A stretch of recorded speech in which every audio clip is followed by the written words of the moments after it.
going on, everybody? So today marks the 1 year anniversary of the brother George Floyd being killed in inhumane fashion. We've all seen it, we all understand, and we all know that that has totally changed the narrative of America today. Who we are today versus who we were as a country a year ago, totally different. It's also created this unmerited fear that black men, every time we leave our house, we should be nervous, that we should be on high alert for cops and be extra demonstrative in how we, and I'm not saying that we shouldn't be those things. I'm not saying that we shouldn't be on alert, but to the degree that we are pretending that every time a young black boy or a black girl walks out of the house, there's a chance he's going to be killed by the cops. Well, yeah, there is a chance. But there also is a chance that he's going to be robbed. There also is a chance that he's going to die in a car accident. We take a chance every time we decide to make a move. There are consequences that come with every single decision. But what I want to dig into specifically is, why is this narrative of cops killing black people so at the forefront when statistically it's just not true? So I want to take a couple of things within the black community, a couple of stats, some statistical data from one area, from another area. I want to juxtapose those two things. I want to bring the mindset from one compared to the mindset from the other. And I want to show us how we're being extremely irrational and how we're approaching these situations. So if you give me a moment to unfold this, that's exactly what I'm going to do. So on my Facebook page, I posted this, and I'm in the process of bridging and bringing both of those platforms together. My Facebook audience, I interact with them a little differently than I do my Instagram audience for different and specific reasons. But as I build my platform, as I merge both of these into a YouTube channel, I want everybody to come because I'm leading a more holistic life now. And I just want to engage all of my audience the same way. So here's the stat. Since 2015, there have been 1,512 black people to be killed by cops, and there have been 2,890 white people to be killed by cops. Now, on Facebook, they're going crazy with how I present my statistics. Well, here's the thing. Statistics are neither good or bad. They can only tell a good or bad story contingent upon who you are as a person, what things you have internalized, how much information you have, what you know, what you're looking to promote in your life or demote in your life, right? So stats are neither good or bad. So let's nip that in the bud now. Now, the way I present them, can you say that I have some type of ulterior motive? Well, maybe. But you can't prove that through the stat that I posted. You can only assume it. So what I'm going to do is I'm going to dig into it a little bit today. So what this stat is not talking about is the number of unarmed black men versus unarmed white men, or the armed white men versus armed black men. All I'm going to do is simply extract the data and I'm going to paint a picture.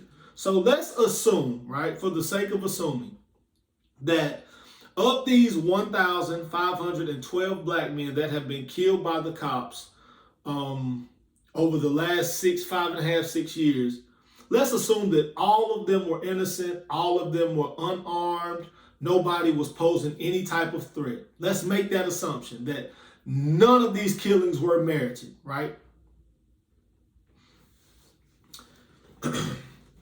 Now, let's go to another thing in the black community, another statistical fact that has kind of been in our community for years.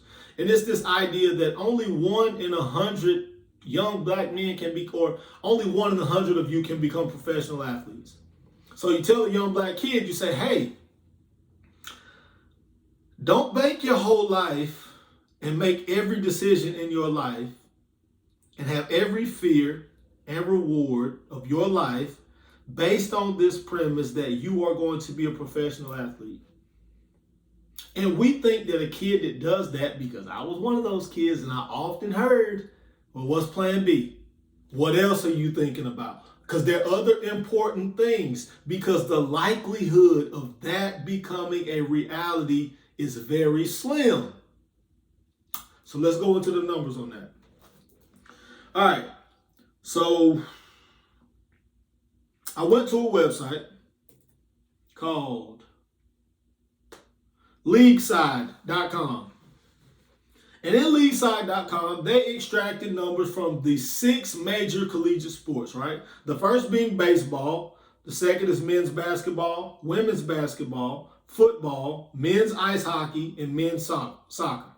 So we're going to totally remove women's basketball out of the numbers, right? We're just gonna take that out of the numbers.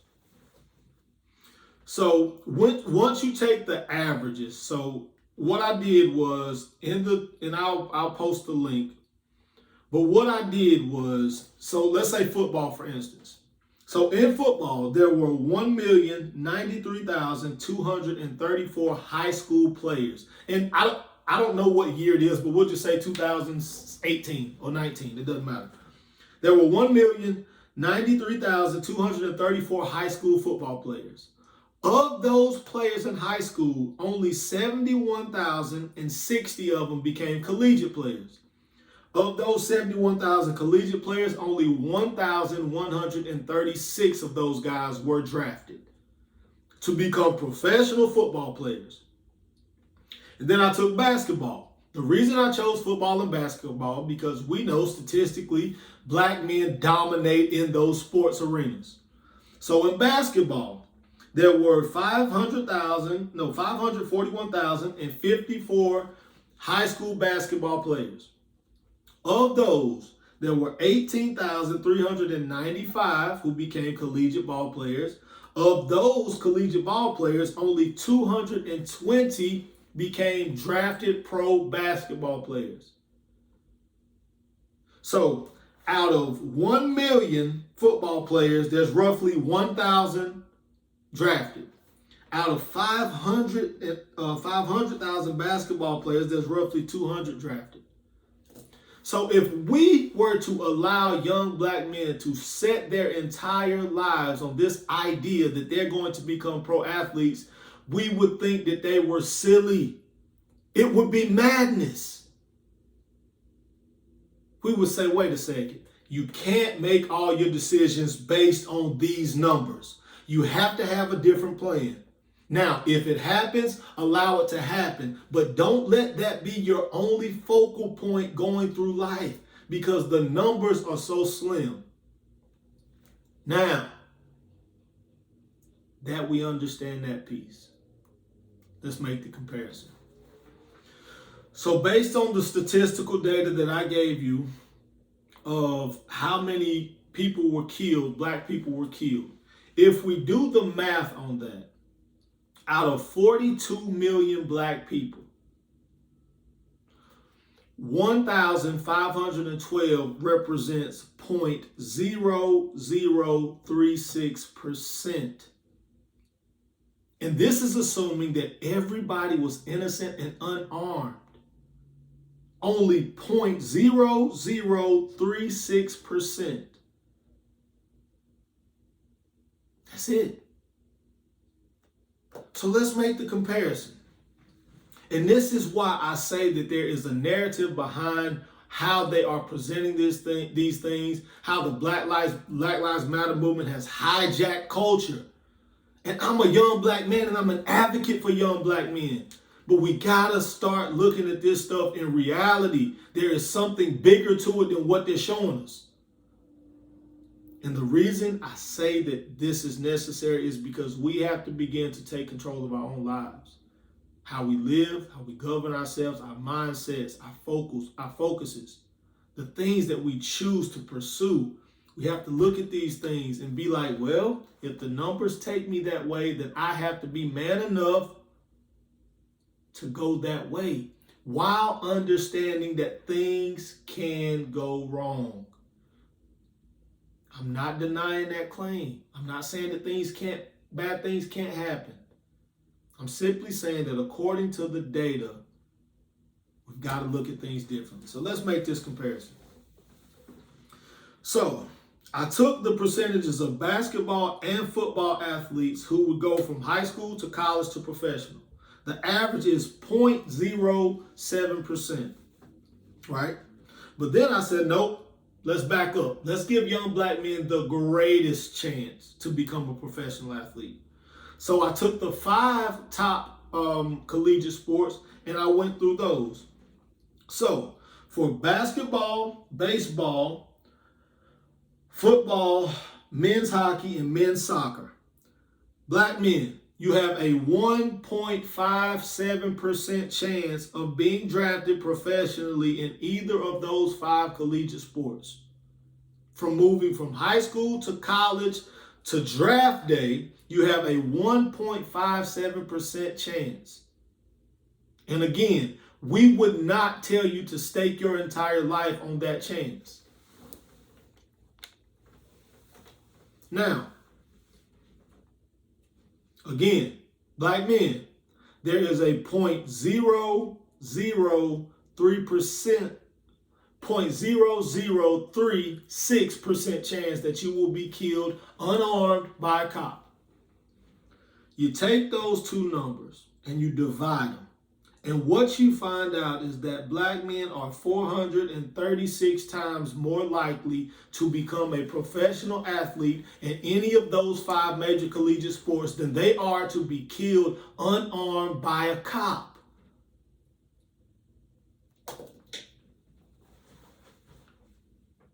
"436 times more likely to become a professional athlete in the top 5 collegiate sports than they are to be killed unarmed by a cop."